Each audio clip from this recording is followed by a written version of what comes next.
Ang ilaw ng tahanan o isang nanay ay madalas na humuhubog sa pagkatao ng isang anak.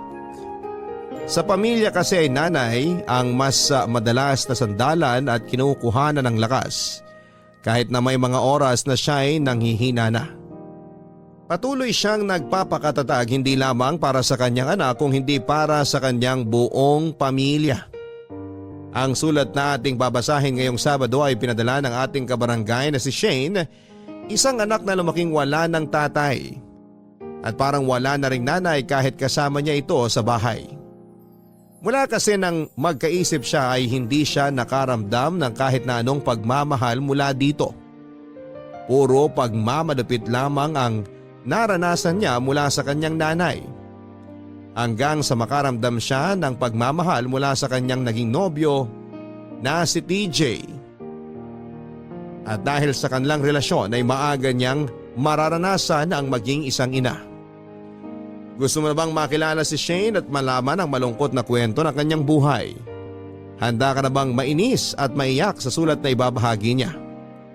Minsan ba ay naranasan mo na ring pagkaitan ng pagmamahal? Hanggang kailan mo nga ba dapat tiisin ang pananakit ng isang magulang? O dapat na iwanan mo na lamang sila para maramdaman mo ang tunay na kalayaan? Si Shane kaya? Ano kayang ginawa niya para maging masaya siya? Paano kaya siya magpapakananay kung siya mismo ay hindi nakaranas ng pagmamahal mula sa isang ina? Malalaman natin ang ginawa niyang paraan dito sa mga kwento ng pag-ibig, buhay at pag-asa sa nangungunang Barangay Love Stories number 1. Dear Papa Dudut, lahat tayo ay nangangarap na magkaroon ng isang buo at masayang pamilya. Ayon nga lang, hindi lahat ay sinaswerte na mabiyayaan ito. May ilan na magkakahiwalay man ang mga magulang, nakakatanggap pa rin ng pagmamahal mula sa kanila. At may ilan naman na kagaya ko na kahit kasama pa sila, ni katiting na pagmamahal ay hindi nakaranas mula sa kanila. Papa Dudut, Shane na lang ang itawag ninyo sa akin. 34 years old, taga Mandaluyong at nag-online business ng mga second-hand na bag at damit. Matagal na rin po ako nakikinig sa inyong programang Barangay Love Stories.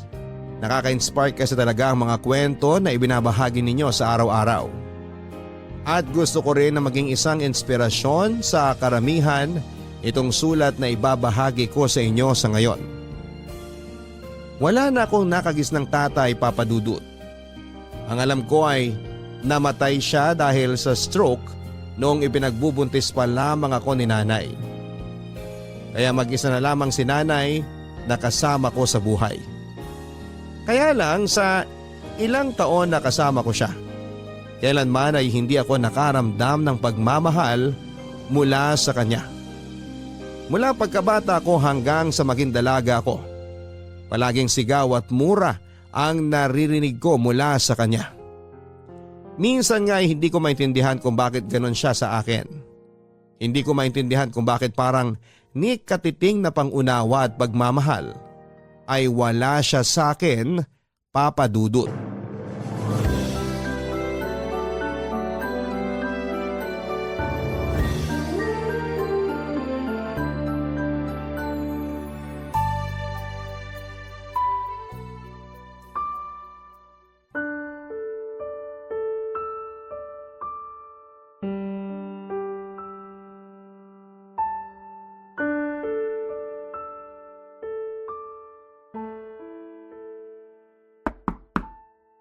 Nay?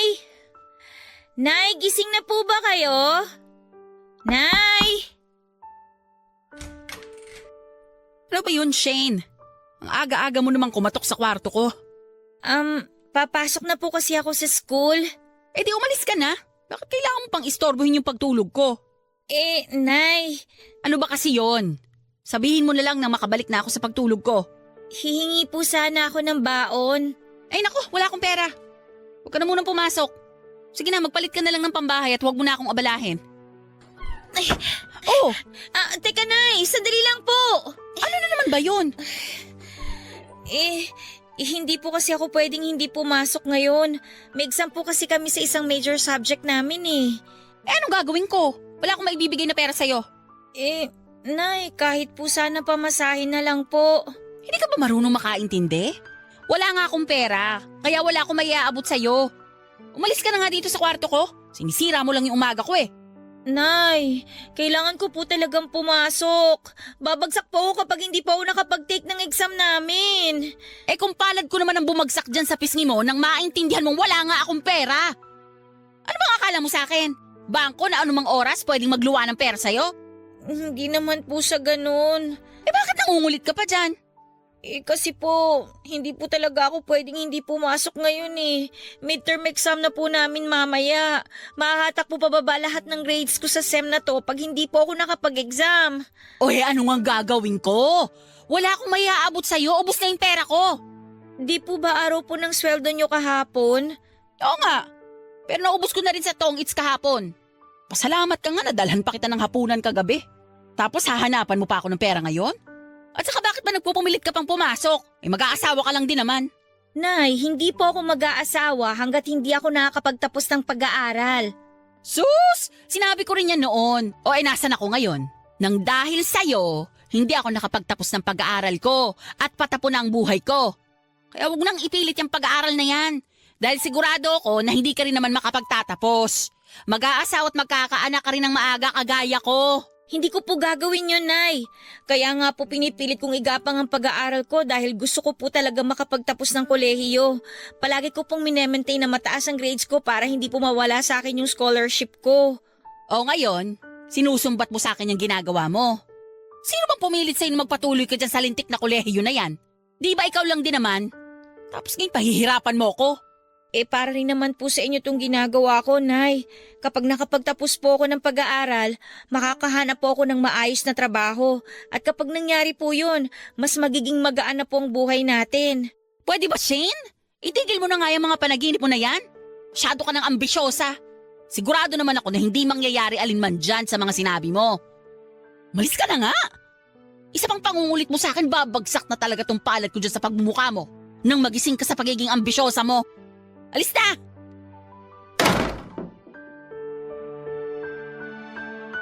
Papadudot nang makagraduate ako ng high school ay gusto na talaga ni nanay na pahintuin ako sa pag-aaral. Ang sabi niya kasi ay ayos na raw yon at pwede na raw ako maghanap ng trabaho. Pero hindi ako pumayag. Kaya naman ako mismo ang gumawa ng paraan para makapagkolehiyo ako. Nakakuha ko ng financial assistance sa munisipyo at Kapitolyo. Tapos ay naipasa ko rin ang entrance exam para magkaroon ako ng scholarship. Kaya lang hindi sasapat ang mga yon para magtuloy-tuloy ang pag-aaral ko. Kailangan ko pa rin humingi ng allowance kay Nanay Papadudut para may pamasahe ako papasok ng university. Paminsan-minsan binibigyan niya ako ng may kasamang sermon pero madalas ay wala siyang inaabot sa akin na kahit magkano. Mabuti na lamang ng araw na yon, Papa Dudut. May kapitbahay kami na nautangan ko ng pamasahe para makapasok ako at makapag-take ng exam. Hindi rin ako masyadong nakapag-concentrate noon pero ginawa ko ang lahat, Papa Dudut, para maipasa ang exam na yon. Pangarap ko kasi talagang makapagtapos. Ang nasa isip ko noon ay baka sakaling bumait si nanay sa akin kapag napatunayan ko sa kanya na kaya kong magtapos ng kolehiyo. Baka mas maging maayos ang pakikitungo niya sa oras na gumaan na ang buhay namin nang dahil sa akin, Papa Dudut.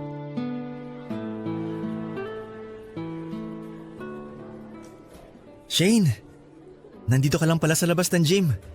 Kanina pa kita hinahanap. Sorry hindi na ako nakareply sa text mo. Wala na rin kasi akong load eh. Okay lang. Mabuti pala naisipan kong dumaan dito. Pumunta kasi ako sa kantin kanina. Akala ko doon ka magla-lunch kasi alam ko na wala kang klase ng ganitong oras. Tapos na akong kumain. Kaya dito na ako dumiretso para mag-review para sa susunod na subject ko. Oh? Di ba parang halos kakatapos lang ng huling klase mo? Ang bilis mo naman kumain. Oo, binilisan ko talaga kasi ang daming tao dun sa kantin kanina eh. Ay, ganun ba? Sayang naman. Bumili pa naman ako ng 2 hotdog sandwich. Kainin mo na lang pareho. Busog na ako eh. Sigurado ka? Oo, okay na ako sa kinain ko sa kantin kanina. Oh, kala ko ba busog ka na? Pero bakit parang iba yata sinasabi ng sikmura mo? Ha? Hindi ko sikmura yun ah. Busog na talaga ako kaya wag mo na akong alalahanin, TJ. To naman, nahiya pa sa akin. Hindi mo naman kailangang itanggi na gutom ka talaga. Oh, kunin mo na tong isang hotdog sandwich tsaka tong bottled water ko. Ay, sige na nga. Kukunin ko na to kasi ang totoo, wala pa akong kahit na anong kinain mula nung umalis ako sa bahay namin kaninang umaga. Hala, bakit di mo naman agad sinabi? Eto, sa'yo na lang din tong isang hotdog sandwich ko. Naku, okay na sa akin tong isa. Salamat talaga ha. Alam mo, muntik na nga rin akong hindi makapasok kanina eh. Buti nakautang ako ng pamasahe sa kapitbahay namin. Hindi ka na naman ba binigyan ng allowance sa nanay mo? Oo, hindi nga. Muntik niya pa akong masaktan kanina dahil sa pangungulit ko sa kanya na bigyan ako kahit pamasahe lang. Kaya lang wala naman ako napala eh. Puro sigaw at mura lang ang binigay niya sa akin. Baka mainit lang ang ulo ng nanay mo kanina. Ay nako, palagi namang mainit ang ulo niya kapag nakikita niya ako. Ni minsan nga, hindi ko pa siya nakitang ngumiti sa akin eh. Para bang marinig lang niya yung boses ko, sira na kaagad yung araw niya. Huwag mong sabihin yan kasi alam mo namang hindi totoo yan. Ay, yan nga rin sana yung gusto kong isipin eh. Na mali lahat ng tumatakbo sa isip ko. Na mahal talaga ako ng nanay ko. Kaya lang ang hirap, TJ eh. Ang hirap paniwalain ang sarili ko na mahal talaga ako ng nanay ko. Hindi ko na nga naiintindihan tong nangyayari sa buhay ko eh. Hindi ko maisip kung ano ba yung kasalanan na nagawa ko sa kanya para ganituhin niya ako. Kasalanan ko ba talaga na maging anak niya ako? Uy, sige. Iiyak mo lang yan. Alam ko na kahit paano, gagaan ang loob mo kapag naiiyak mo ang bigat dyan sa dibdib mo. Sana nga mawala na yung bigat na nararamdaman ko. Pero sa araw-araw na pinaparamdam ni nanay na kinamumuhian niya ako, mas lalo lang bumibigat sa akin lahat eh. Mas lalo lang ako nasasaktan. Wala na nga akong tatay.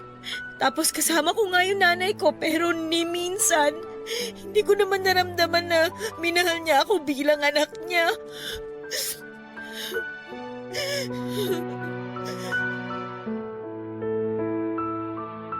Papadudot mula nang magkaisip ako ay hindi na maganda ang pakikitungo sa akin ni nanay. Palagi niya akong sinisigawan at pinapagalitan. Minsan nga nakakasawa na yon pero tinanggap ko pa rin. Dahil wala naman akong pagpipilian at dahil mahal ko rin talaga ang nanay ko. Sino ba namang anak ang hindi magmamahal sa nanay niya? Parang wala naman, hindi ba? Kaya kahit na hindi nasusuklian ang pagmamahal ko ay ayos lang. Basta kasama ko si nanay. Sa malupit na mundong kinalakhan ko sa piling ni nanay ay si TJ ang naging kaibigan at karamay ko, papadudot. Magkaklase kami noong nasa high school at naging malapit na magkaibigan. Malapit lang din kasi sa bahay namin ang bahay nila. Tumagal ang friendship na yon hanggang college dahil pareho kaming scholar sa university. Hindi rin kasi magaan ang buhay nila kaya kailangan niya ring pagsikapan na makapag-aral sa kolehiyo. At dahil pareho kami halos na nakaka-relate sa maraming bagay, mas lalo tuloy kaming naging malapit sa isa't isa, papadudot. Papadudot habang tumatagal ay mas lalong nagiging malupit ang pagtrato sa akin ni nanay, para bang mas lumalaki pa nga ang galit niya sa akin. Kaya naman mas nahihirapan ako na pakisamahan siya. Dumarating pa sa point na nasasaktan na niya ako ng pisikal. Nasasampal niya ako. Inahagisa ng mga matitigas na bagay kapag nalalasing siya at palagi niya akong kinukumbinse na huminto na lamang sa pag-aaral. Pero syempre hindi ako pumayag, papadudot. Alam ko na ang pagtatapos ko sa kolehiyo ang pwedeng makapag-ahon sa amin sa hirap. at pwedeng maging daan para mapalapit ako kay nanay. Papadudot sa mga mabibigat na oras na pinagdaraanan ko ay si TJ ang naging kausap at sandalan ko. Palagi siyang nasa tabi ko para kahit papaano ay pagaanin ang loob ko. Kahit kailan. Hindi ko siya naringgan ng masamang salita na tungkol kay nanay. Sinasabi niya lang sa akin na intindihin ko si nanay at sigurado siya na darating ang panahon na mararamdaman ko rin ang pagmamahal nito. Nang dahil doon papadudot ay nahulog na ang loob ko kay TJ. At ang pagkakaibigan namin ay nauwi na nga sa pag-iibigan. Ang tagal naman ni TJ. Kanina pa siya nag-text na pupunta na siya rito pero hanggang ngayon wala pa rin siya. Kinakabahan na tuloy ako eh. Be, Uy, Be! Mabuti naman dumating ka na. sorry hindi kaagad ako nakalis ng bahay kasi nagigib pa ako ng tubig panlaban ni Mama. Okay lang. Upo ka na dito sa tabi ko. Sige. Ano palang meron at bigla ka nakipagkita sa akin ngayon? May gusto sana akong sabihin sa'yo eh. Ano yun? TJ, mahal mo ba ako? Anong klaseng tanong yan, Be? Sagutin mo na lang kasi. Mahal mo ba talaga ako? Seryoso ka ba sa relasyon natin? O baka naman fling lang lahat to para sa'yo? Shane, mahal kita. Sobra. Nasa high school pa lang tayo. May espesyal na ako nararamdaman para sa'yo. Hindi ko lang kaagad sinabi kasi ayoko masira yung pagkakaibigan natin. Pero ngayon na may relasyon na tayo, palagi kong ipaparamdam sa'yo sa lahat ng paraan kung gaano kita kamahal. Oh, bakit ang lalim naman ng buntong hininga mo? Sabihin mo na kasi kung ano yung gusto mong sabihin sa akin para… Buntis ako. Ha? Ang sabi ko, buntis ako. Sigurado ka ba? Oo. Kasi nakadalawang pregnancy test kit na ako eh. Parehong positive yung lumabas. Pero isang beses lang naman natin ginawa yun, di ba? Isang beses lang may nangyari sa ating dalawa. TJ, kahit 1 o 10 beses man na may mangyari sa atin, alam mo na posibleng mabuntis ako. Kasi ginawa pa rin natin yun. Ikaw naman kasi, bakit kinulit mo pa ako nung araw na yun eh? Hindi ko alam na mabubuntis ka kaagad. Ipapalaglag ko na lang tong bata. Anong sabi mo? Kailangan ba talaga na ulitin ko lahat ng sinasabi ko? Hindi naman. Pero alam mo na napakalaking kasalanan ng gusto mong gawin. Mas magiging kasalanan ko, isisilang ko siya sa mundo pero hindi ko naman siya mabibigyan ng maayos na buhay. Hindi ko nga naramdaman kung paano magkaroon ng nanay eh. Kaya paano ako magpapakananay sa batang nasa tiyan ko ngayon? Mas mabuti pa na mawala na lang siya. Kesa maranasan pa niya yung hirap na dinanas ko. Hindi ako papayag. Nakapagdesisyon na ako, TJ. Wala ka nang magagawa. Anak ko rin yan. Kaya hindi ko hayaan na gawan mo siya ng masama. Pananagutan ko anak natin, Shane. Totoo ba yung sinabi mo? Oo naman. Hindi ako duwag para iwanan ka sa ganyang sitwasyon. Mahal kita. Kayo nang magiging anak natin. Hindi ko hahayaan na may mangyaring masama sa inyong dalawa. Pangako, gagawin ko ang lahat para maging mabuting partner at tatay ako sa inyo ng magiging baby natin.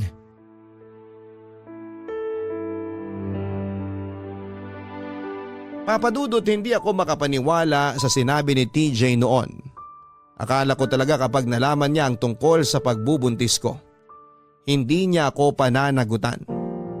Akala ko ay hindi siya ganon kaseryoso sa relasyon namin. Pero siguro kung minalas ako sa nanay, sinuwerte naman ako sa karelasyon ko. Dahil mula sa pagiging isang mabuting kaibigan, sa kanya ko rin naramdaman ang totoong pagmamahal sa kauna-unahang pagkakataon. Kaya nga nakuha niya kaagad ang tiwala ko, lalo na nang maging kami na. Dahilan para maibigay ko sa kanya ang sarili ko at makabuo kami ng bata sa sinapupunan ko. Papadudot alam ko naman na mali rin talaga ang ginawa namin ni TJ.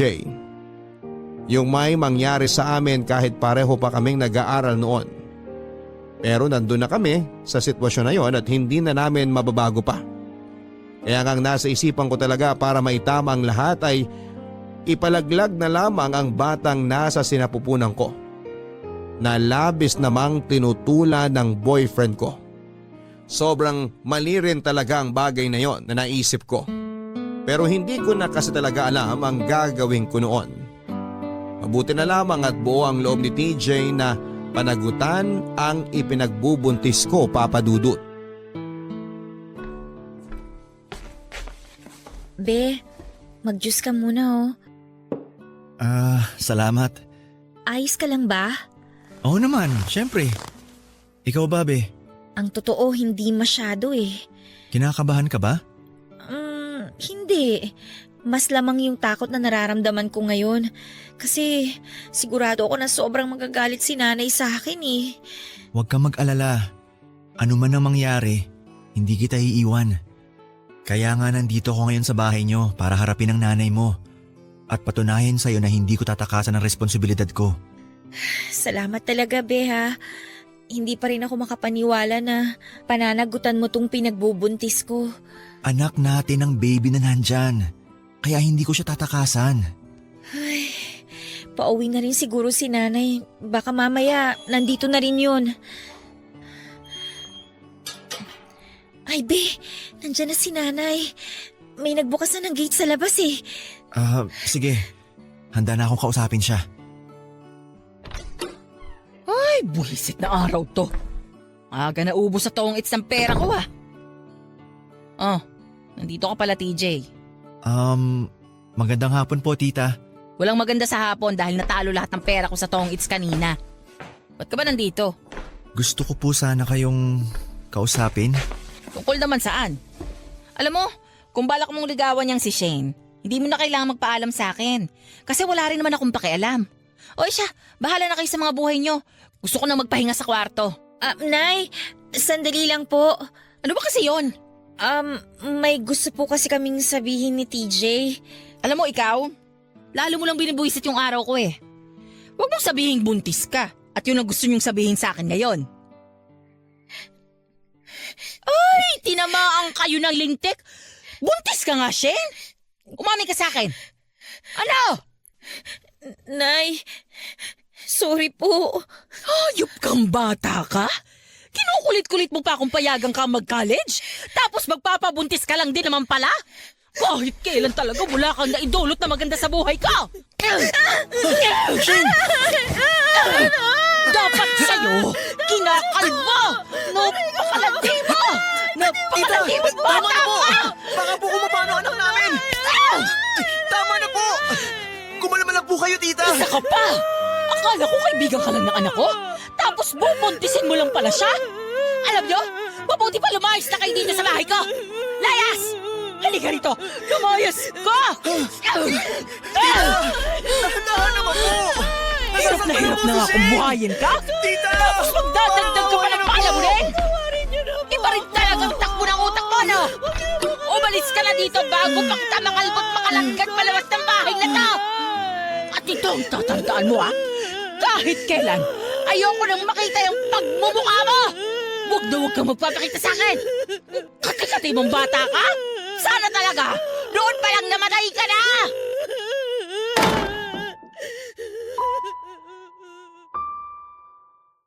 Papa Dudut, ayoko talagang umalis ng bahay noon. Hindi dahil sa takot ako na mamuhay kasama si TJ, kung hindi dahil ayokong mapalayo kay nanay. Ayokong mapahiwalay ako sa kanya at magkaroon ng dahilan para mas magalit siya sa akin. Pero sa lakas ng pagsampal niya sa pisngi ko at pagsabunod sa buhok ko, ramdam ko ang matinding galit niya sa akin noon. Yung galit na parang kahit kailan ay hindi na mawawala pa. Lalo na nang ihagis niya palabas ng bahay ang mga damit at iba pang gamit ko. Kasunod ang pagmumura niya at ibang masasakit na salita. Doon ako kinumbinsi ni TJ na umalis na sa bahay ni Nanay Papa Dudut. Tinulungan niya ako na kunin at bitbitin ang mga inihagis ni Nanay na gamit ko. Sobrang bigat sa loob ko habang inihahakbang ko ang mga paa ko palayo sa bahay na yon. Para bang may mabigat na bakal na nakakabit sa binti ko habang naglalakad. At ng mga oras na yun ay pinilit ko ang sarili ko na magpakatatag para kay TJ at sa magiging anak namin, Papa Dudut. Papadudot, tumira kami ng 1 buwan sa bahay ni na TJ kasama ang nanay at kapatid niya. Mabait naman ang pamilya niya, kaya lang ay may mga oras na hindi ako masyadong nakakapagpahinga ng maayos. Maliit lang kasi ang kwarto kung nasaan kami ni TJ at kasama namin doon ang 3 niyang nakababatang kapatid. Palagi ring tipid ang mga pagkain na kailangang pagkasyahin sa aming lahat. Hindi ako nagreklamo noon dahil alam ko na hindi lang naman ako ang nahihirapan, kung hindi pati na rin ang partner ko. Hanggang sa may nag-alok kay TJ na ipasada ang tricycle ng tito niya. At nang makaipon kami ng sapat na pera ay umupa na kami ng maliit na bahay, Papadudot. Hindi pala talaga madali ang mamuhay nang wala ng ibang tao na inaasahan. Ang dami naming inisip noon kasama na ang gastusin sa bahay at mga vitamins na kailangan sa pagbubuntis ko. Mabuti na lamang at may libreng check-up sa center sa barangay namin na nakapagpatipid sa amin. Para na kaming totoong mag-asawa noon, Papadudot. Kaya dapat ay palagi kami nagtutulungan sa lahat ng oras. Be, eto na yung pares at balot natin. Ayan! Sa wakas! Namiss ko talagang kumain yan. Eto na yung para sa'yo. Pinadagdagan ko pa talaga ng laman yung pares mo. Thank you, be. Amoy pa lang, natatakam na ako. Sigurado ka ba na ayos lang sa'yo na dito tayo sa may parisan kumain ngayon? Oo naman. Bakit mo naman natanong? Wala lang. Baka lang gusto mo kasi na makatipid tayo kaya sinabi mo na dito na lang tayo kumain. Ano ka ba? Matagal ko na talagang gustong kumain ng pares at balot. At sigurado ako na ito rin ang gustong kainin ng baby natin ngayon. Paano mo naman nasabi?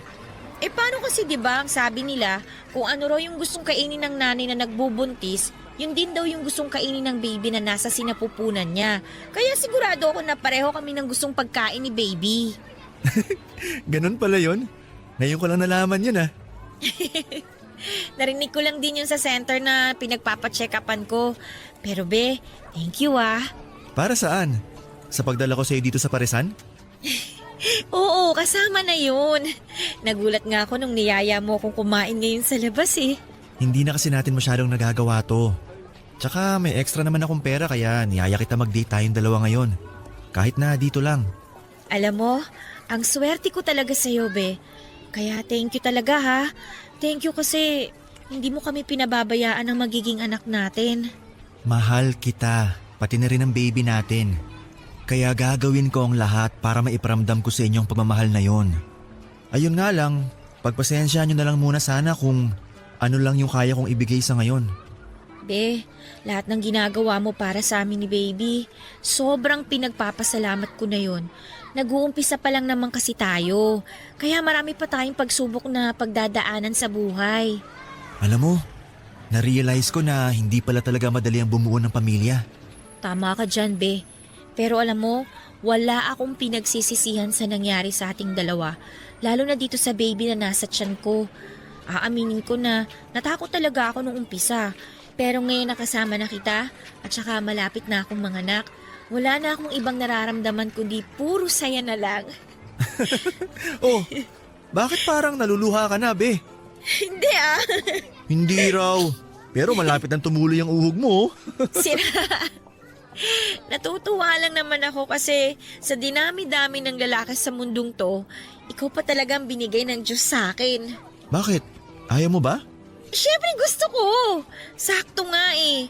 Kasi kung anong lungkot ang buhay na kinalakihan ko, ginawa naman ng Diyos na makulay tsaka masaya yon mula nung makilala kita. Shane, alam ko na hindi talaga madali yung mga pinagdaanan mo. Natin. At hindi rin kita mabibigyan kaagad na magaan na buhay. Pero ang pangako ko na panghabang buhay na pagmamahal, ang kahit kailan, hindi magbabago. Asahan mo yan, Shane. Papadudot na pagtanto ko noon na ang pagsasama na walang masyadong sapat na paghahanda ay mahirap talagang pagdaanan. Lalo na nga at pareho kaming walang ibang tao na inaasahan ni TJ. Siya at ako na lamang ang pwedeng magtulungan ng mga panahon na yon. Paminsan-minsan naman ay nag-aabot pa rin ng pera si TJ sa pamilya niya. Pero ang nanay na niya ang tumatanggi sa tulong na ibinibigay niya. Alam kasi ng mama ni TJ na pareho kaming hindi handa sa responsibilidad na pagkakaroon ng isang anak pero pilit naming kinakaya. Mas gusto ng mama niya na mag-focus na lang si TJ sa akin at sa magiging anak namin. Papadudot ng maisilang ko ang anak namin ni TJ ay walang kapantay na kaligayahan ang naramdaman ko. Wala na talaga akong mahihiling ng mga panahon na yon. Lalo na noong maisilang kong malusog ang baby namin. Araw-araw akong nagpapasalamat sa Diyos kasi binigay niya sa akin si TJ at ang baby namin. Ang buong akala ko noon ay panghabang buhay na. Ang kaligayahan ng pagsasama namin ni TJ pero hindi pala. Dahil wala pang isang taon ng baby ko nang mamatay si TJ dahil sumalpok sa isang truck ang pinapasada niyang tricycle.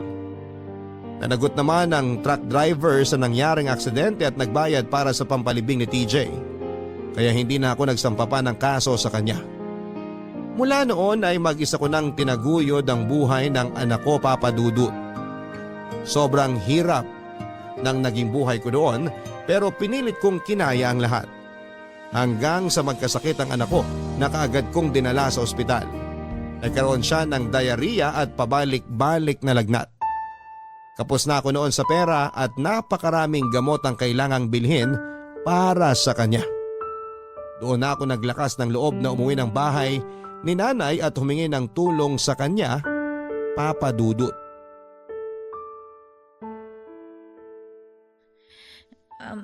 Nay? Ano ginagawa mo dito? Hindi ba ang sabi ko, ayoko nang makita yung pagbumuka mo. Nay, kailangan ko po ang tulong niyo. Naku, ayan na nga bang sinasabi ko? Pupunta ka lang talaga dito kapag kailangan mo ng tulong. Tungkol sa pera yan ano? Sa akin ka pa talaga humingi. Wala kang mapapala dahil wala akong pera. Parang awa niyo na po. May sakit po kasi ang baby ko. Kailangan ko po talaga ng pera ngayon, Nay. Tama nga ako. Pumunta ka lang dito sa bahay ko dahil kailangan mo ng pera. Hindi lang po basta perang kailangan ko, Nay. At hindi po to para sa sarili ko. Para po to sa anak ko. Sa apo po ninyo. Nasa ospital po siya ngayon. Sa wala nga akong pera dito eh. Anong gusto mong iabot ko sa'yo? Gusto mo bang wakwakin ko tong tiyan ko at dukutin ko yung isang kidney ko? Benta mo para magkaroon ka ng pera. Ikaw talaga, Shane. Noon pa man, napakahirap mo umintinding bobo ka eh. Umalis ka na. Wala ka talagang mapapala sa akin. Bakit po ba ang tigas-tigas ninyo? Hoy! Huwag mo ako sinisigaw-sigawan. Baka nakakalimutan mong nandito ka sa bahay kung leche ka. Gusto ko lang naman pong malaman ang dahilan kung bakit ganyan kayo sa akin eh. Buong buhay ko, wala na akong ibang naramdaman sa inyo kung hindi pagmamalapit lang. Tumahimik ka! Dami mong sinasabi? Kung talagang puro pagmamalupit lang ang pinaranas ko sa'yo, matagal ka na dapat patay. Kung tutuusin, napakalaki nga ng utang na loob mo sa akin eh. Kasi kahit hirap na ako, binuhay pa rin kita. Sana nga matagal nyo na lang akong pinatay. Kasi ang hirap mabuhay na may kasama akong tao na tinatawag kong nanay. Pero ni minsan naman, hindi nagpakananay sa akin. Bakit po ba galit na galit kayo sa akin? Ano po ba yung kasalanan ko sa inyo para ganituhin ninyo ako? Anak niyo naman po ako, di ba? Pero bakit hindi ko naramdaman na tinuring niyo akong anak? At mas lalong hindi ko naramdaman na naging nanay ko kayo? Kasi nasasaktan ako sa tuwing maiisip ko na bakit ang asawa ko ba ang kailangang mawala at hindi na lang ikaw. Bakit kailangan ko maranasan ang hirap na pagiging ina na wala man lang tumutulong sa akin na kahit sino? Galit kayo sa akin kasi ako kasama niyo imbes na si tatay? Ah! Ikaw ang bunga ng kanyang pag ginawa sa akin ng lolo mo! Ano pong ibig niyong sabihin, Nay? Pinagsamantalahan ako ng sarili kong ama. At ikaw ang naging bunga ng ginawa niya sa akin. At mula nang ikaw lang ang makasama ko, puro pahirap na sa buhay ang nararanasan ko. Pero ginawa ko naman po ang lahat para hindi ako maging pabigat sa inyo. Alam ko po na hindi talaga madali ang magpalaki ng anak, lalo na kung wala na tayong ibang tao na maaasahan. Pero hindi po yung dahilan para tanggalan ninyo ako ng karapatan na magkaroon ng isang nanay. Nasasabi mo lang yan dahil hindi mo alam ang hirap na pinagdaanan ko. Hindi mo alam kung gaano ako nahirapan ang buhayin ka. Siguro nga po nung una hindi ko talaga alam. Pero ngayon nag-iisa na lang po ako na binubuhay ang anak ko. Sigurado ako na alam ko na po yung nararamdaman ninyo. Ramdam na ramdam ko po yung hirap at saka sakit na nandiyan sa puso ninyo. Pero hindi ako gagaya sa inyo, Nay.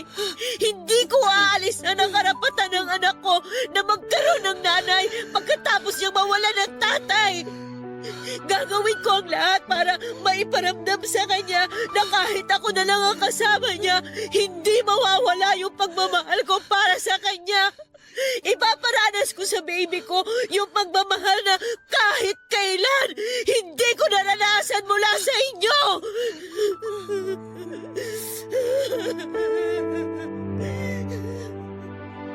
Papadudot, akala ko ay pagkamatay lang ni TJ ang nagtula kay nanay para maging isang malupit na ina sa akin, pero hindi pala.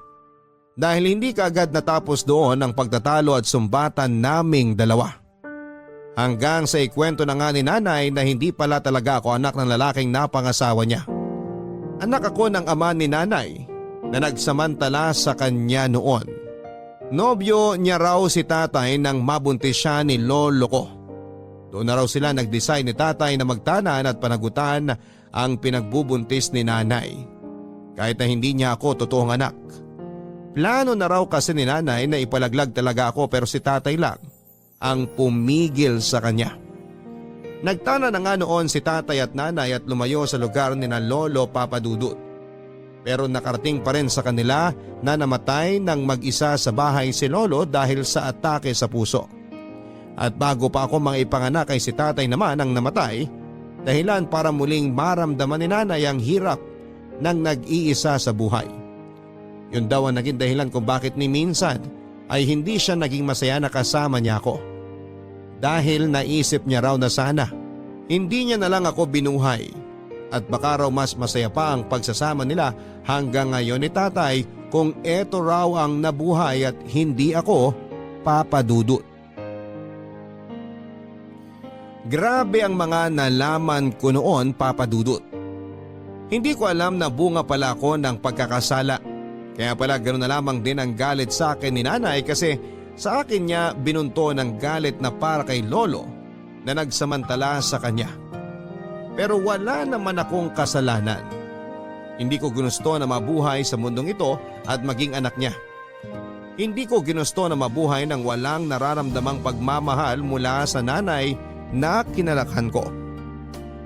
Pagmamahal lang mula sa kanya ang gabi-gabi na ipinagdarasal ko na sana ay maranasan ko.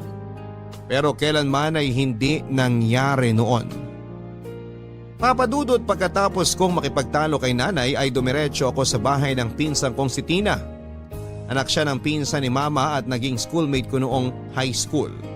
Sa kanya ako humingi ng tulong at sa awa ng Diyos ay tinulungan naman niya ako pagdating sa mga gastusin para sa anak ko. Malapit din ako sa pinsan ko na yon at siya ang palaging tumutulong sa akin noong nag-aaral pa ako.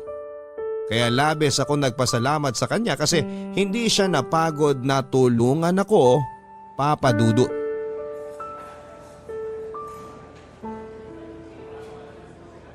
Nandito ka lang pala sa kantin. Oo, kasi hinatid muna ng nurse si baby sa ward para mas makatulog siya ng maayos. Ikaw ba, nagpahinga ka na? Halos 3 araw ka na rin walang maayos na tulog, Shane. Nakakaidlip naman ako kahit papano. Pero iba pa rin ang may sapat na pahinga kasi baka mamaya ikaw naman ang magkasakit. Ayos lang ako, Tina. Huwag mo ko masyadong alalahanin. Ay nako, bago mo pa tuluyang mapabayaan ang sarili mo, kailangan mapaalalahanan na kita. Mahirap na kasi baka ikaw naman ang maospital. Kawawa naman ang baby mo kapag nangyari yon. Ito oh, may tinapay pala ako rito, kumain ka muna. Sige, salamat. Shane, Alam ko na mabigat talaga ang pinagdadaanan mo ngayon. Kamamatay lang halos ni TJ tapos bigla naman nagkasakit ang anak mo. Hindi ko na nga minsan maintindihan, Tina eh. Bakit kailangan na magsunod-sunod tong mga problema na dumarating sa buhay ko? May dahilan ng mga mabibigat na pangyayari sa buhay natin. May oras lang talaga na mahirap intindihin, pero sigurado ako na malalampasan mo rin lahat yan. Kailan kaya matatapos ang mga pagsubok na to? Minsan, naiisip ko na siguro kung nakaramdam lang ako ng totoong pagmamahal mula sa nanay ko, hindi magiging ganito kabigat sa akin ang lahat eh. Dahil alam ko na may nanay ako na maaasahan anumang oras na nangihina ako. Sa totoo lang, nagulat din ako sa sinabi mo sa akin kahapon tungkol sa lolo mo. Kaya hindi rin talaga siguro naging madali ang buhay noon para sa nanay mo. Pero hindi ko na makasalanan kung ako yung naging bunga ng masamang ginawa sa kanya ng ibang tao, 'di ba? Hindi ko naman pinili na maging anak niya. Kaya bakit sa akin niya ibubunto ng lahat ng galit niya? May mga bagay tayong hindi naiintindihan dahil hindi natin pinagdaanan yung hirap na naranasan ng ibang tao. Hindi lang si nanay ang nahirapan dito. Pati rin ako. Sobrang nahirapan ako kasi naging anak niya ako. Alam ko na malaki ang galit na nabuo dyan sa puso mo dahil kay tita. Pero sana, wag mo pa rin isara ang puso mo sa posibilidad na magkaayos kayong dalawa. Siya pa rin ang nanay mo, Shane. Nanay na kahit kailan, hindi nagpakananay sa akin. Yun yata ang pangarap ko na kahit kailan din, hindi na matutupad. Yung makaramdam ako ng pagmamahal mula sa nanay ko. Ay, huwag na nga natin siyang pag-usapan. Di ko na kasi mapigilan ng sarili ko na maiyak eh. O sige, ikaw ang bahala. Ayoko lang naman kasi na mas lumaki pa ang galit na nararamdaman mo kay tita. Hindi ko alam kung mawawala pa yung galit na yon. Lalo na't pinaramdam niya sa akin na wala talaga siyang pakialam sa amin ng anak ko. Isipin mo na lang na may malalim na dahilan si tita. Kaya niya nasabi ang mabibigat na salitang binitawan niya sa'yo. Pero sigurado ako na darating ang panahon na marirealize niya na pamilya niya kayo. Na hindi niya dapat paulit-ulit na pinagtatabu yan. Sana nga, Tina. Sana makita ko ng nanay ko hindi bilang bunga ng masamang ginawa sa kanya, kundi bilang anak niya na nangangailangan ng pagmamahal niya.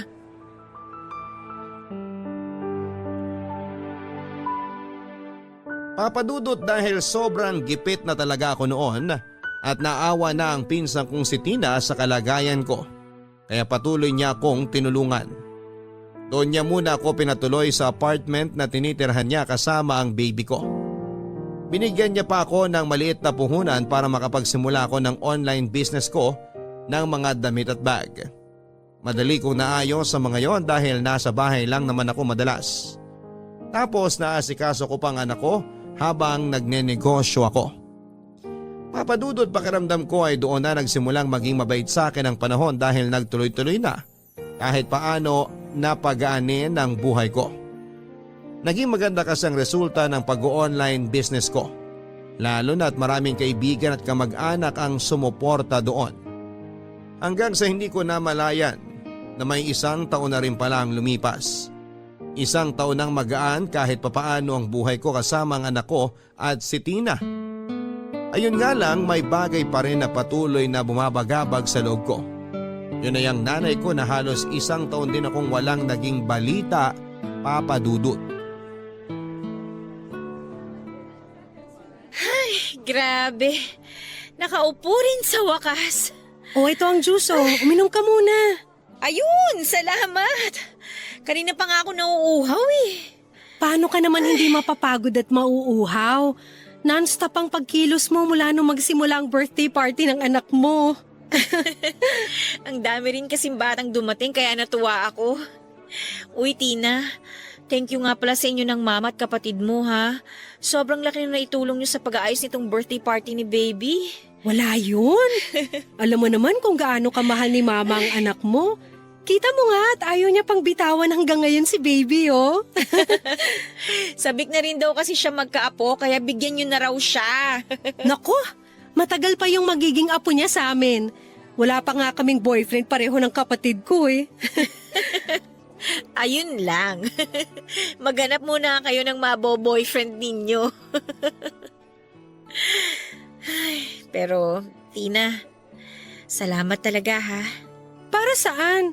Nag-thank you ka na kanina. Hindi lang naman para sa birthday party ng baby ko, kundi para sa pagtulong mo sa amin. Kung hindi mo ako tinulungan nung araw na nagkasakit siya, hindi ko talaga alam kung saan kami pupulutin ng baby ko. Thank you talaga kasi palagi kang nandyan para sa aming dalawa. Magpinsan tayo, kaya sino ba naman ang magtutulungan kung hindi tayo rin magkakamag-anak? Shane, pwede ba tayong mag-usap? Anong ginagawa niyo dito? Shane, tinext ko si tita at in-invite ko siya rito sa birthday party ng anak mo. O sige, maiwan ko muna kayo ha para makapag-usap kayo ng mama mo. Tita, doon na po muna ako sa loob.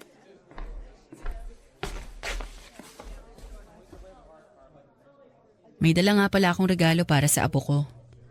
Pagpasensyahan mo na sana tong nakayanan kong bilhin para sa kanya. At kailan niyo pa siya kinilala na apo niyo? Hindi ako pumunta dito para makipagtalo sa'yo, Shane. Kayo lang naman po ang laging gumagawa ng gulo, di ba? Kayo ang palaging naninigaw, nagmumura at nananakit sa akin. Tapos, bigla na lang kayo magpapakita ngayon dito? Alam ko na malaki yung naging pagkukulang ko sa inyo. Lalo na sa'yo. Pero gusto kong malaman mo na nagsisisi na ako sa naging kasalanan ko. Talaga? Para naman ang hirap pong paniwalaan ang sinasabi niyo ngayon. Shane, ilang taon kong tiniis na hindi ka mahalin dahil palagi kong nakikita sa iyo ang lolo mo. Palagi kong naaalala yung masamang ginawa niya sa akin. Kaya pinilit kong sarili ko na kamuhian ka. Hanggang sa mawala ka na nga sa puder ko at mamuhay ako ng mag-isa. Nung isang taon, inatake ako sa puso. Mag-isa lang ako at walang kasama. Ha? Ano pong sabi niyo? Inatake kayo sa puso? Oo, mabuti na lang at nakita ako ng isang kapitbahay sa may bakuran at kaagad akong nadala sa ospital. At sa ilang araw na nagpapagaling ako doon, naramdaman ko yung matinding lungkot at pangungulila. Doon ko na-realize na nagkamali talaga ako. Naalala ko lahat ng effort na ginawa mo para mapalapit ka lang sa akin. Naalala ko lahat ng ginawa mo para mahalin kita bilang anak ko. Mga effort ko na paulit-ulit yung binasura dahil wala kayong ibang nakikita sa akin kundi puro kamalian ko lang. Shane, maniwala ka sa akin. Minahal naman talaga kita bilang anak ko. Hindi ko lang talaga maiwasan na masaktan sa tuwing maaalala kong ginawa sa akin ng lolo mo. At naaalala ko lahat yon kapag nakikita kita. Pero mula nang mabigyan ako ng pangalawang pagkakataon na mabuhay, alam ko, oras na para bumawi ako sa iyo. Oras na para bumawi ako sa inyo ng apo ko. Shane, mahal kita bilang anak ko. Sana bigyan mo pa ako ng pagkakataon na magkaayos tayong dalawa. Hindi niyo po alam kung gaano ko katagal na hinintay ang pagkakataon na to. Yung pagkakataon na marinig mula sa inyo na mahal ninyo ako, Nay. Gabi-gabi, pinagdarasal ko na sana dumating yung oras na tawagin niyo rin akong anak at sabihin ninyo kung gaano ninyo ako kamahal. Yun lang po, Nay. Yung nag-iisang pangarap ko sa buhay ko ngayon. Yung makasama kayo at yung makaramdam ng pagmamahal mula sa inyo. Babawi ako sa iyo, anak. Babawi ako sa lahat ng mga naging pagkukulang ko sa iyo. Pangako ko yan. Hindi ka na ulit mag-iisa at mahihirapan. Dahil nandito na si Nanay, hindi na ako aalis sa tabi mo.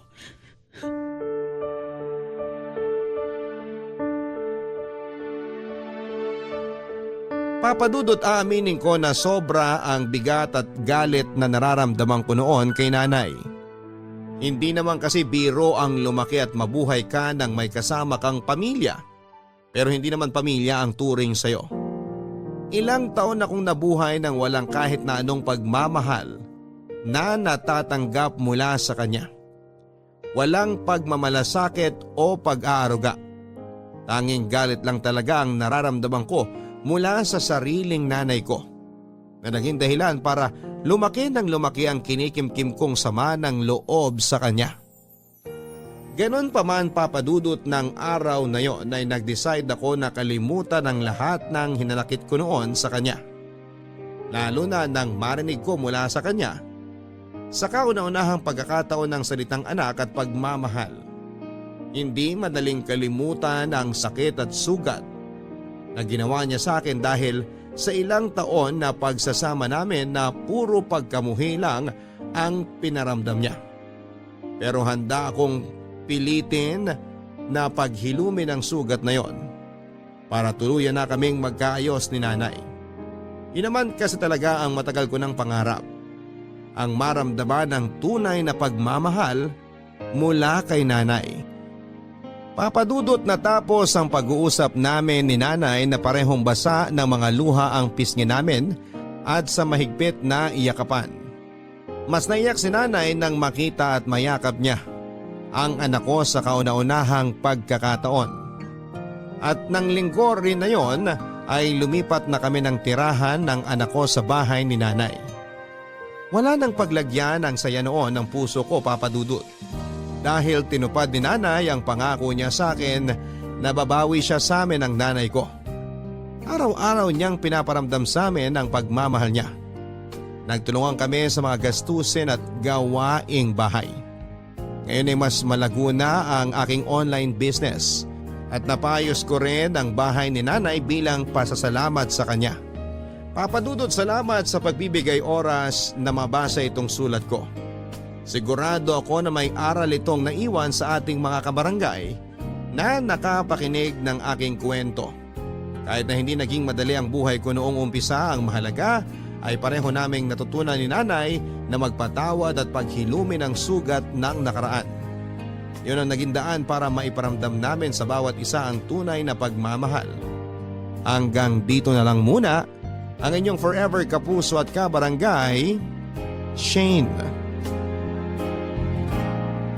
Maraming salamat, Shane, sa pagsulat mo sa programang Barangay Love Stories. Tama ka na malaki talaga ang aral sa buhay na naiwan nitong sulat mo sa araw na ito. Sa dinami-rami ng pagsubok na pinagdaanan mo sa buhay mo, kahanga-hanga na nagawa mo yung lampasan kahit halos wala ka ng ibang kinakapitan upang kuna ng lakas. Kaya naman ngayon ay mas naging matatag ka na, lalo na nang makasama mo na ang nanay mo at maramdaman ang totoong pagmamahal nito. At sa susunod na muli kang panghinaan ng loob ay magdasal ka lamang, Shane. Kung mararamdaman mo man na parang wala kang kakampi, palagi lang nandyan ang Poong May Kapal upang iparamdam ang kanyang presensya at pagmamahal. Mga kapuso, siguro nga ay hindi lahat ay sineswerte na magkaroon ng mapagmahal na magulang. Pero walang magulang na nanaisin na mapasama ang kanilang mga anak. May oras lang talaga siguro na mahirap silang intindihin dahil sa kanilang mga pinagdadaanan sa buhay. Pero palagi rin sana nating tandaan na hindi tayo mabubuhay sa mundong ito kung hindi dahil sa kanila. Kaya mahalin natin sila sa bawat oras na pwede pa natin silang makasama. Hanggang sa muli, ako po ang inyong si Papa Dudut sa mga kwento ng pag-ibig, buhay at pag-asa sa Barangay Love Stories number 1. Hindi magandang kumuha ng higit pa sa iyong pangangailangan. Dapat isipin pa rin ang iba bukod sa iyong sariling kapakanan. Ikaw, kapuso, kaya mo bang hindi man lamang ng kapwa kung nakahain na sa iyo ang maraming grasya?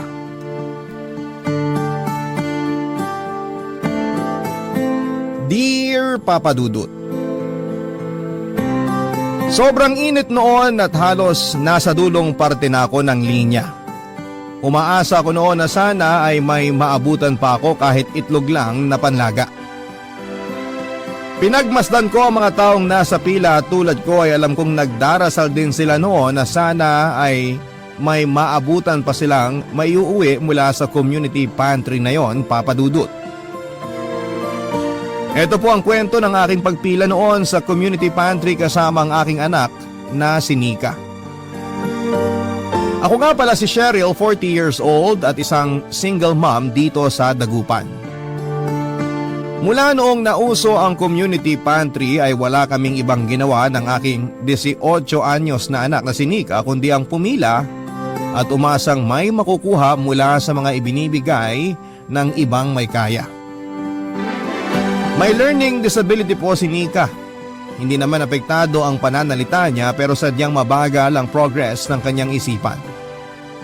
Sa edad niya noon na 18, ang level ng utak niya ay parang sa 7 taong gulang na bata. Kailangan ko rin siyang isama dahil walang mapag-iwanan sa kanya noon sa bahay. Dalawa lang kasi kaming magkasama noon sa buhay, Papa Dudut. Nakita at naramdaman ko ang hirap ng pagpila noon. At may mga pagkakataon nga dati na wala na kaming naaabutan ng aking anak, kundi asin at luya na lamang. Pinatos pa rin namin yon at ginamit ko noon sa pagluto ng lugaw na halos isang dakot na lamang sa kamay ang bigas na aking ginamit, Papa Dudut. Ang hirap pong maging mahirap, pero ano bang magagawa namin noon? Yon ang sinisiksik ko sa aking utak, Papa Dudut.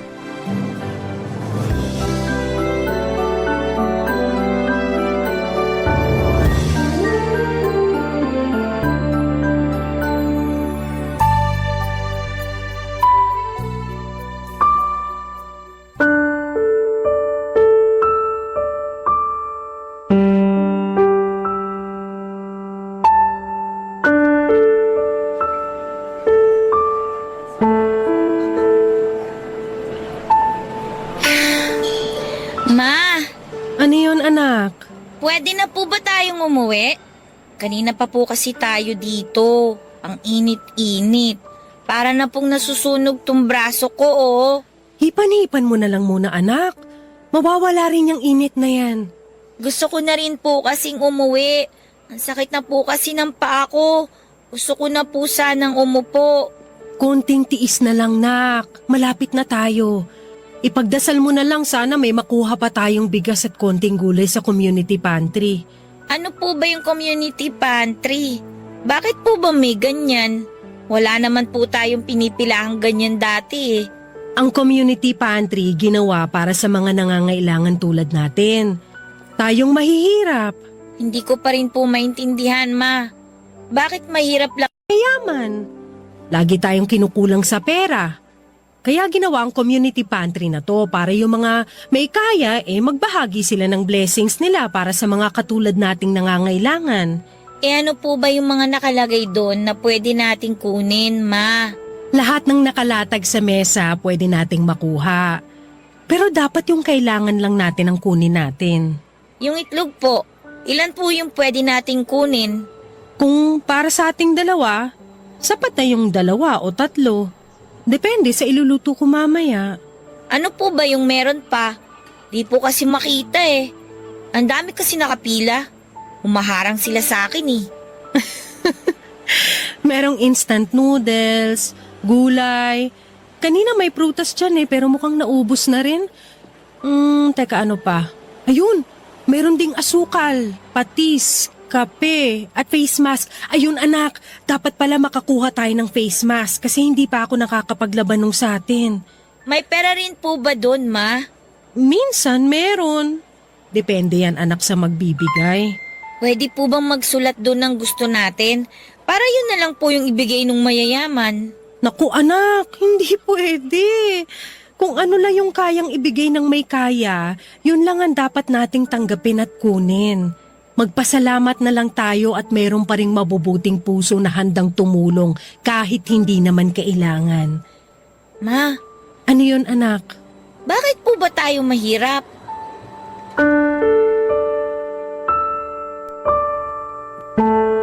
Hindi ko makalimutan ang naging tanong na yon ni Nika, Papa Dudut. Hindi ko rin alam ang isasagot sa kanya noon. Bakit nga ba kami mahirap? Yan din ang tinanong ko noon sa sarili ko. Dahil ba yon sa pagiging single mom ko? Iniwan ako noon ng tatay ni Nika 1 buwan after ko siyang maipanganak. Wala akong ibang choice kundi ang buhayin siyang mag-isa. Kinaya ko naman. Naging isa akong sales lady sa isang tiyangge at kinaya naman ang sahod ko noon na buhayin kaming dalawa. Pero dahil nga sa pandemya nadamay ako noon sa mga natanggal. Sinubukan ko namang humanap noon ng trabaho pero nabigo ako papadudot. Kaya naman nagsimula ako na pumila sa mga community pantry para mabigyan ng solusyon ang kakulangan namin noon ng pangtusto sa pang-araw-araw. Halos araw-araw nga noon nakapila kami. Hindi ko naman yon ginustong gawin pero gipit na kasi ako. Wala na akong ibang naisip na pagkukunan ng pera para sa amin ni Nika. Bilang isang ina, hindi ba't gagawin mo ang lahat para hindi ko malamang sikmura ng iyong anak? Ito na lamang papadudot ang mga katagang sinabi ko sa sarili ko para lamang lumakas ang loob kong pumili ng mga produktong libre sa community pantry.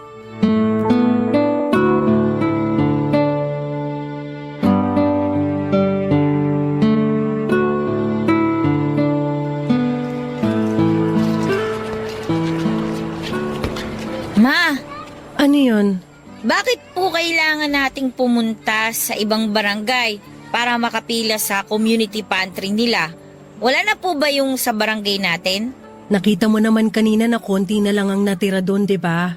Puro kamati, sibuyas at asukal. Meron pa naman tayo noon. Kaya tayo andito sa ibang barangay? Oo, anak.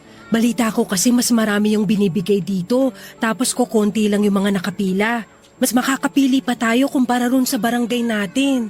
Kung gano'n naman po pala, di kumuha na lang po tayo ng marami para hindi na tayo pipila bukas. Nakakapagod kasi yung pabalik-balik Nasilip ko po may mga candy din doon. Kukuha po ako ng marami kasi yung sa barangay natin wala namang candy Pwede po ba, Ma? Bibigyan ko rin yung mga kapitbahay natin. Anak, nakikita mo ba yung karatulang nakasabit sa pantry? Opo, Pwede bang basahin mo? magbigay ayon sa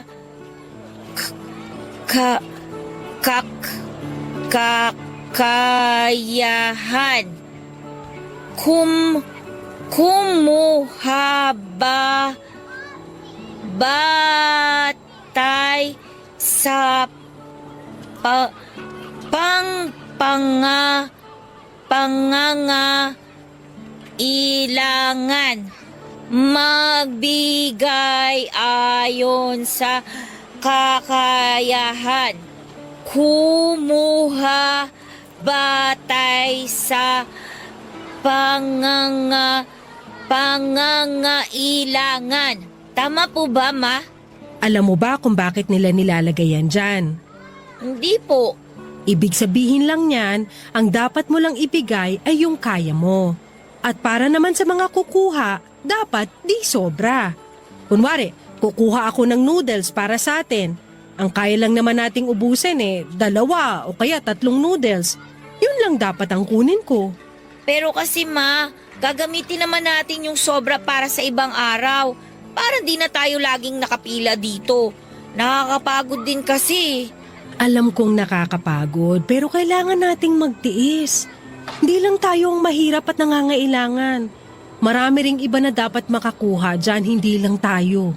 Bakit po yung ibang nakapila kanina? Sobrang dami nung kinuha nila. Yung isang lalaki nga, halos hindi na niya mabuhat sa dami ng delata na kinuha niya Yung isang matandang babae naman, nahulog yung mga kinuha niya kasi hindi na niya kayang dalhin sa dami. Tuwang-tuwa pa nga po sila, marami silang nakuha Gumaya na rin tayo, Ma, para masaya na rin po tayo. At sa tingin mo, tama ba yon? Sa tingin mo, sinunod ba nila yung nasa karatula? Hindi po, pero... Wala nang pero-pero, anak. Kukuha lang tayo ng sapat para sa ating dalawa. Hindi naman tayo mauubusan. Meron pa ring ibang community pantry na pwede nating puntahan. Hindi lang tayo ang may kailangan yan. Kawawa naman yung ibang mauubusan kung kukunin natin lahat, di ba? Nakakapagod po kasi pumunta araw-araw sa community pantry eh. Lalo po kapag sa ibang barangay pa tayo pupunta. Ang hirap po maglakad. Nakakapaso po sa braso yung init eh. Kailangan eh. Sige po. Ngayon lang naman to habang wala pa akong trabaho.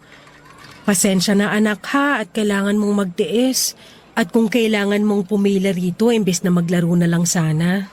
Ayos lang po yun, ma. Ang importante, masamahan kita. Nahihiya ako kay Nika Papadudot dahil nga sa hindi ko siya mabuhay dahil sa kapos ako. Kinakailangan niya tuloy dalhin ng sakit ng binti sa kakatayo at kakapila. Naawa rin ako sa kanya habang pinagmamasdan ko siyang naiinggit sa ibang batang naglalaro samantalang siya ay nakapila sa initan. Naisip ko kung may ibang paraan lang sana para hindi na kami pumila ay hindi na sana namin yon nararanasan pa. Nasaktan ang puso ko bilang isang ina habang pinagmamasdan ang mga mata niyang punong-puno ng pagod at inggit. Naisip ko nga rin na sundin ko na lang kaya ang sinabi ni Nika na kumuha ng sobra. Pero napailing na lamang ako noon. Hindi yon pasado sa aking prinsipyo, Papadudot. Nasaktan na nga ang pride ko na pumila noon sa community pantry tapos manlalamang pa ako. Naisip ko noon na kahit prinsipyo na lamang at dignidad ang meron ako sa mga panahong gipit ako ay hindi ko hinayaang maging masama ang anak ko dahil lamang kapos kami. Kung nagawa ng iba ay hindi naman ibig sabihin ay gagawin ko na, hindi ba? Papadudot, muli na naman kaming pumila noon kinabukasan. Plinano na lang naming kumuha ng sardinas at sayote na uulamin namin sa gabi. Habang nakapila ay nilapitan kami ng kapitbahay namin na si Tisay, kaedad ko rin. Tisay ang palayaw niya dahil masyado itong pumuti dahil sa kakainom noon ng mga mumurahing gluta at paggamit ng Kojic na sabon. Kumpara sa amin, mas nakakaangat ang buhay ni Tisay. May sari-sari store ito noon, ang kanyang asawa naman ay isang dicer noon sa isang grocery store. Hindi ko naging ka-close si Tisay at bukod kasi sa pagiging tsismosa nito noon, may ugali din siyang abusada. Kaya hindi na ako nagulat noong nakita ko siyang maraming bitbit mula sa community pantry. Napailing na lamang ako at naawa para sa ibang kasamahan kong nakapila. Panigurado na naisip ko na konti na naman ang maiuwi naming mga nakaabang pa dahil sinagad ni Tisay ang pwede niyang makuha. Sinubukan kong umiwas ng tingin sa kanya pero nakita ako nito at agad na nilapitan.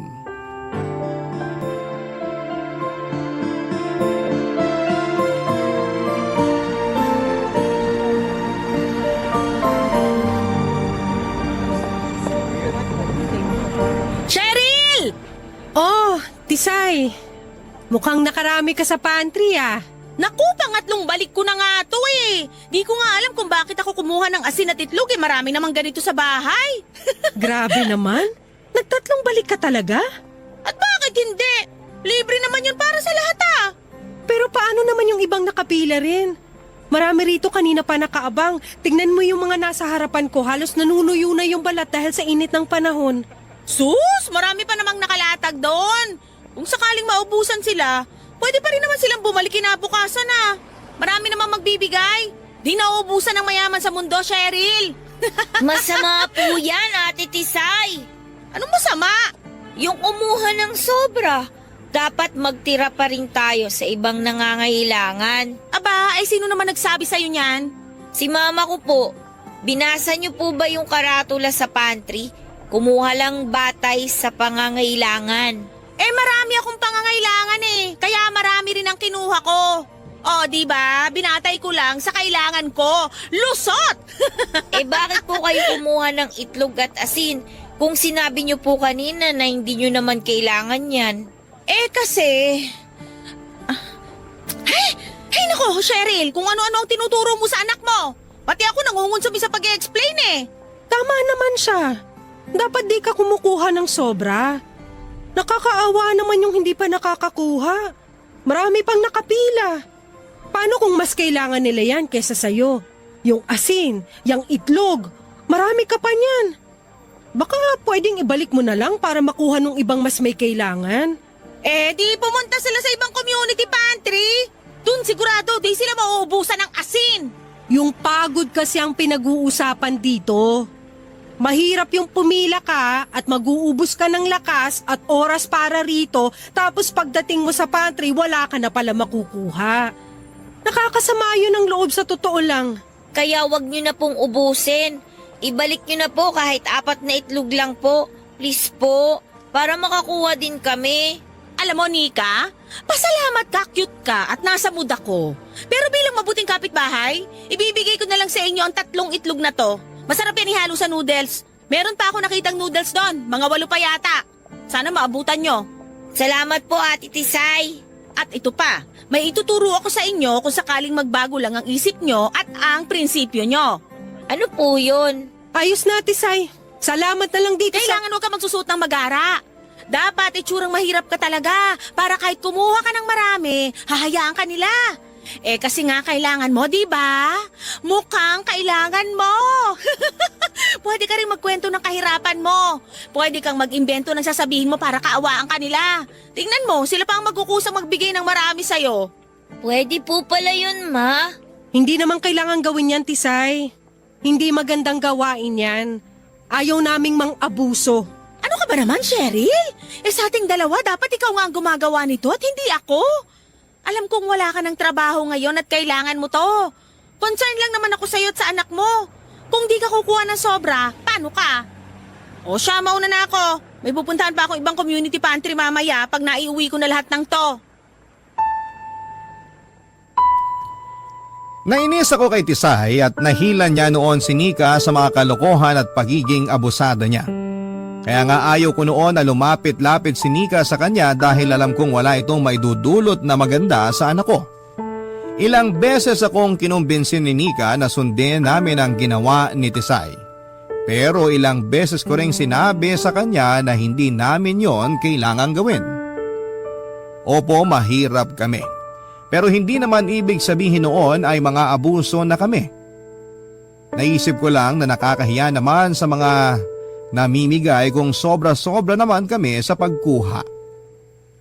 Sinubukan kong ilayo si Nika kay Tisay lalo na sa pagpila noon sa mga community pantry. Pero hindi nangyari yon.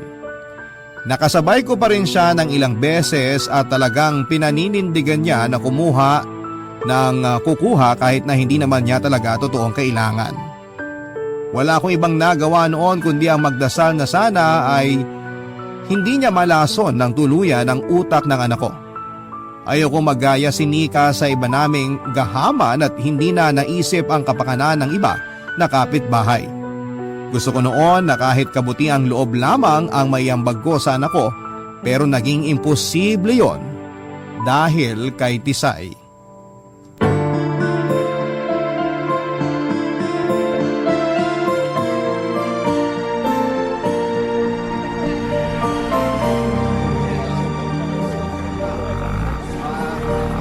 Cheryl! Ito na naman siya. Langit, magpaulan ka ng pasensya. Sana bumaha ng pasensya para hindi tumirik ang mga mata ko sa pagkabwisit. Ano po sabi nyo, Ma? Hindi ko po kayo narinig. Wala anak. May binibilang lang ako sa utak ko. Binibilang ko lang kung ilang okra yung kukunin ko para sa ating dalawa. Cheryl! Grabe to! Parang di naman ako kilala. Di pa lumingon eh. Kanina pa kita tinatawag. Dead ma lang? Ganda yan! Ikaw pala, Tisay. Di kasi kita nakilala sa suot mo. Ito bang suot ko? Sinuot ko lang yung sombrero at maluwag na t-shirt ng asawa ko para di ako makilala. Ang daming butas nitong t-shirt ko, no? Kaya mo bang bilangin? Makilala saan? Kasi medyo stricto yung nagbabantay ng pantry ngayon. Kaya kailangan may pa-change costume ako. Kanina naka-sandal shorts lang ako, tapos nakalugay. Ngayon naman ito suot ko. Pormahang tomboy. Nagpalit ka ba ng damit para makaulit ka sa community pantry? True! Ang galing ko, di ba? Ano ka ba naman, Tisay? Pwede naman kasing pumila sa mga susunod na araw. Di mo naman ganun kakailangan eh. Kung meron ka pang stock sa bahay nyo, pagtiisan mo muna. Ay naku, araw-araw naman akong pumipila talaga para pangdagdag dun sa benta ko sa tindahan ko. Pinebenta mo ang mga nakukuha mo rito? Hoy, ano ka ba? Huwag ka maingay. Mamaya kuyugin ako ng mga tao rito eh. Kukuyugin ka talaga kasi mali ang ginagawa mo. Yung mga nakapila dito, gusto lang nilang may makain sa araw na to. Gusto lang nilang maitawid ang araw na to dahil kapos sila, pero ikaw pagkakakitaan mo lang? Huwag mo na nga akong konsensyahin dyan. Di rin yan e-epekto. Matagal na akong iniwan ng konsensya ko. Ikaw nga dapat ang pinapangaralan ko rito eh. Alam mong kapus na kapus ka. Mas kapus ka pa kaysa sa ibang nakapila. Pero kung kumuha ka, para kang ibon. Yung sapat lang at kaya ng tiyan mo. Paano kung sa susunod na araw wala ng pantry? Eh di nga ka. Ma, mukhang tama po si Ate Tisay. Thank you, Nika. Kasi ma, mukhang mauubusan na naman tayo. Oh. Yung iba ang daming kinuha. Hindi naman sila mukhang mahirap. Pero paano po tayo? Hindi dapat ganun, anak. Mali yun. Pero mali po ba na kumuha ng sobra para masiguradong may makakain tayo bukas? Buti pa tong anak mo, Cheryl, nag-iisip. Naku, sino ba talaga sa inyo ang nanay? Naaawa na rin kasi ako sa inyo, ma. Lagi po kayong malungkot kapag wala na tayong nauuwi sa bahay. Tapos, lagi pa tayong nabibitin po sa kinakain natin. Hindi po maganda sa pakiramdam na matulog na kulang sa pagkain. Mas gusto ko pang magutom kaysa makapang-abuso. Pero ako, ma, ayoko pong magutom. Ayoko rin naman, anak, O pero... siya, maiwan ko na kayo dyan ha. Inantok na ako bigla sa away niyong mag-ina. Nalungkot at naawa ko noon kay Nika, Papa Dudut. Pero pinilit ko pa rin pinaunawa sa kanya na mali ang sinabi ni Cheryl. Sinabi ko rin na mali ang ginawa noong ibang taong nakita niya na sobrang dami ng kinuha. Sinabi ko rin sa kanya na hindi porket walang sumasaway ay dapat na naming gayahin ang ginagawang mali ng iba. Hindi porket ginawa ng iba ay gagawin na rin namin. Ito ang huling sinabi ko sa kanya. Tumango lamang siya noon pero alam kong hindi siya sumang-ayon sa akin. Nainis pa ako noon, Papa Dudut, noong nakita kong marami ang katulad ni Tisay. Ang daming kinuha, di na halos nag-iwan sa iba. Nalungkot ako. Hindi para sa amin ni Nika, kundi para sa iba na kumakalam na rin ang sikmura noon pero walang magawa kundi ang umuwi na lamang. Ayokong mamuhay sa mali noon si Nika, Papa Dudut. Kaya nga kahit halos nalaso na noon ni Tisay ang utak niya, ay hindi pa rin ako napagod na ipaalala sa kanya ang prinsipyo ko. Mali, Papa Dudut, ang manlamang. Mali ang mga abuso. Ito ang naging paulit-ulit kong sinasabi sa kanya noon. Kabarangay, i-share mo ang iyong barangay love stories. Sabay-sabay nating pakinggan ang iyong kwento ng pag-ibig, buhay at pag-asa. Ipadala lang sa barangaylovestories@yahoo.com. Naghanap ako ng trabaho para hindi na kami pumila sa community pantry, Papa Dudut. Hindi na kasi maganda ang nakikita noon ni Nika. Puro kasakiman ang nakita niya sa mga pila sa community pantry. Naisip ko na kapag tumagal na ganito ay baka magaya na rin si Nika sa kanila. Hindi ko hinayaang mangyari yon, Papa Dudut. Kaya kahit alam kong mahirap ay sinikap ko noon na makahanap ng trabaho pero nabigo ako. Nangutang na lamang ako sa ibang kamag-anak ko noon kahit konti lang, pang raos lang. Sinabi ko kasi sa sarili ko na hindi na kami pipila sa mga community pantry. Pinaalala nila sa akin na huwag kong talikuran ang pagkuha ng kailangan namin sa pantry dahil mas praktikal yon. Pero mas inuna ko ang prinsipyo ko. Sobrang tinipid ko kung ano ang meron na lamang kami. Hindi ko inalintana ang hirap ng pagtatawid sa aking prinsipyo kung ito ang paraan para maging mabuti ang anak ko.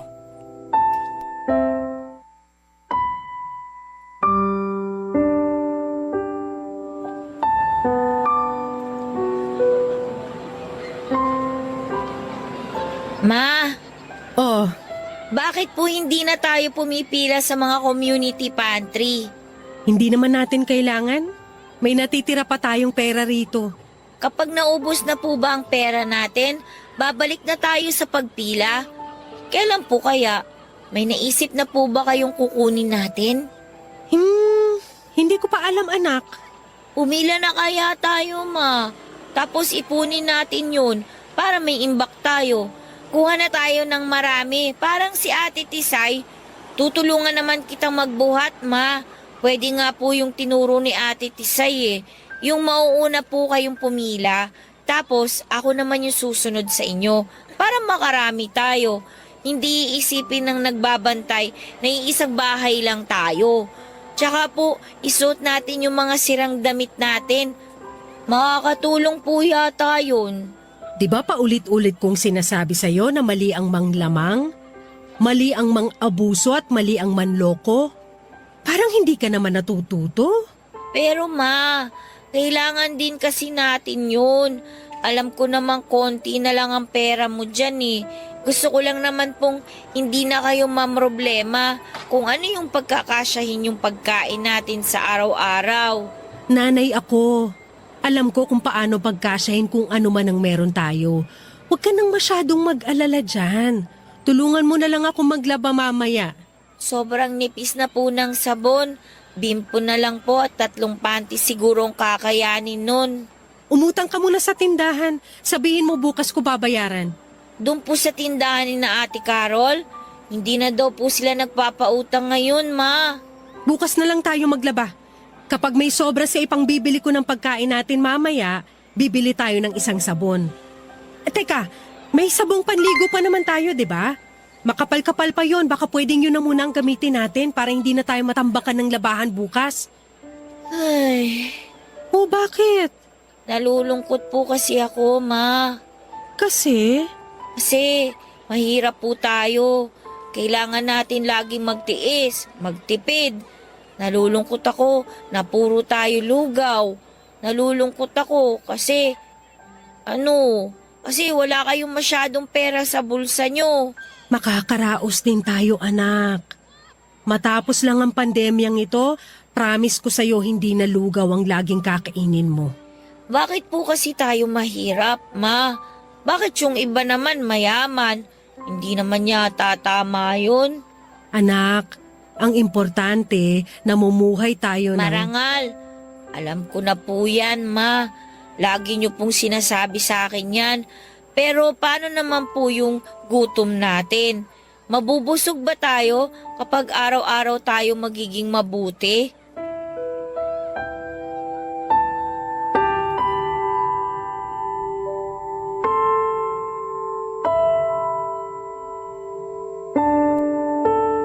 Papadudot muli ay hindi na naman ako nakasagot kay Nika.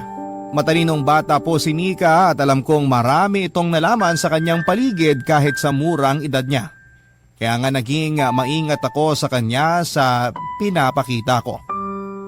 Naging maingat din ako sa mga taong pinapalapit ko sa kanya dahil gagayahin niya ang mga taong ito hanggang sa kanyang pagtanda. Nalungkot lamang ako, Papadudot, na sa ganong edad ay nakita niya ang kahirapan namin. Hindi ba dapat walang ibang iniisip ang mga bata kundi ang paglalaro lamang? Kinabukasan nga matapos ang naging pag-uusap naming yon ni Nika ay muli na lamang kaming pumila sa community pantry. May nais akong gawin noon. Kinakabahan ako sa plano ko pero gusto kong ituloy yon. Maaga kaming pumila noon at dinamihan ko ang pagkuha sa pantry. Hindi ko na nga halos mabuhat noon sa sobrang dami. Tinulungan lamang ako ni Nika at nagtaka rin ito sa ginawa ko pero sumunod lang din siya, Papadudot.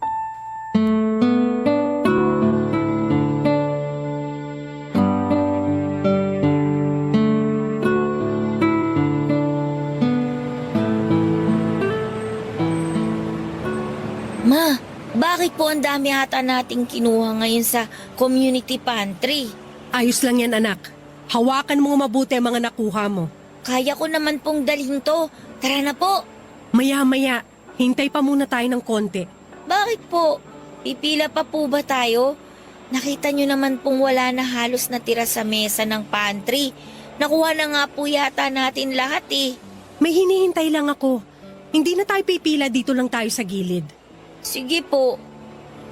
Cheryl, Nika! Wow, ang dami niyong nakuha ha? Sabi sa inyo, di nyo naman kailangan tipirin ang sarili nyo sa paghingi eh. Tama ka nga. Maganda nga na marami kaming kinuha. Bukas pipila ulit kami. Mas marami ang kukunin namin bukas. Teka nga, ngayon ka lang ba pipila? Ah, oo, dumating kasi yung nag-deliver ng soft drinks kanina. Kailangan kong bantayan at baka makabasag na naman. Sakit talaga sa ulo yung mga yun. Ganun ba? O sige, pila ka na ron. Oo, teka, sandali lang ha. Hintayin niyo ako para sabay-sabay na tayong umuwi. Ma, wala na po halos natira dun sa pantry. Bakit nyo pa po pinapila si Ate Tisay? Makikita mo kapag bumalik siya rito. Oh, Tisay! Wala ka atang nakuha. Walang-wala talaga. Simot na simot yung noodles at dilate. Tingnan mo yung iba dun oh. Nagtsatsaga sa kung ano na lang yung meron. Kawawa naman sila. Kawawa talaga. Eh, kinuha mo halos lahat ng meron dun eh. Di ka man lang nagtira. Di mo man lang iniisip yung iba. O teka, di ba nga ikaw ang nagsabi na kumuha lang ako ng kumuha ng marami? Sa'yo nagsimula to, no? Oo nga po. Yung po lagi niyong sinasabi kaya siguro kumuha ng ganito karami si Mama. Pero paano naman kaming late pumila? Wala na kaya kaming naabutan. Di ba ganito rin naman ang ginagawa mo dati? Ilang ulit kang kumukuha ng sobra kahit na walang natitira sa iba? Tumatawa ka pa nga eh. Ikaw ang pinag-uusapan dito. Ganyan na ba ang gusto mo makita ng anak mo? Maging sakim at abusada? Asan na yung prinsipyo mo? Kaya ko nga ginagawa to ngayon para malaman at makita ni Nika kung ano yung hindi niya dapat gayahin. Ang labo mo magturo! Naintindihan ko po ang gustong sabihin ni Mama, Ate Tisay. Mali nga kumuha ng sobra at hindi magtira para sa iba. Nakita niyo po ba yung karatula na yon? Magbigay ayon sa kakayahan. Kumuha batay sa pangangailangan. O ngayon, Siguro naman po naintindihan niyo kung ano ang gustong sabihin nun sa atin. Kumuha ka na rito ng kailangan mo. Magtira ka lang ha dahil ibibigay ko pa yan sa ibang hindi nakakuha kanina. sigurado ka ba? Oo. Wala naman akong balak kunin yan lahat para sa sarili ko. Gusto lang kitang turuan kung ano yung tama. Ibibigay ko naman yan sa iba at sa'yo. Sana po sa susunod, hindi na po tayo manglamang. Ay, ona. O siya, pengin itong meatloaf tsaka okra. Gusto ko tong ulam mamaya eh. Hindi ko to bebenta, promise. Yan lang po ba? Oo, ito lang kailangan ko. Salamat, Cheryl ha. Pinamahagi ko rin ang araw na yon ng mga nakuha ko mula sa pantry at kinausap ko noon ng organizer at sinabi ko ang bala kong gawin. Pumayag naman siya at inayaan ako noon na hakutin ang mga pagkain sa mesa at hindi ko naman yon sinolo. Gusto ko lang maturuan ng leksyon noon si Tisay. Nag-work naman papadudot at mula nga noon ay hindi na siya nanguhan ng higit pa sa kanyang kinakailangan. Natuto siyang magtira para sa iba at natuwa kami ni Nika. Natapos na ang community pantry sa aming lugar at napapangiti pa rin ako kapag naaalala ko ang mga naging karanasan namin. I-update ko lang kayo sa nangyayari ngayon sa buhay ko ha. Yaya po ako ngayon ng anak na organizer ng community pantry na nakausap ko po dati. Naawa ito noong nalamang wala akong trabaho. Maliit lang ang sahod ko pero masaya ko dahil marangal po ito. Ikaw, ano ang kwentong community pantry mo? Ang inyo pong kapuso at kabarangay forever, Cheryl.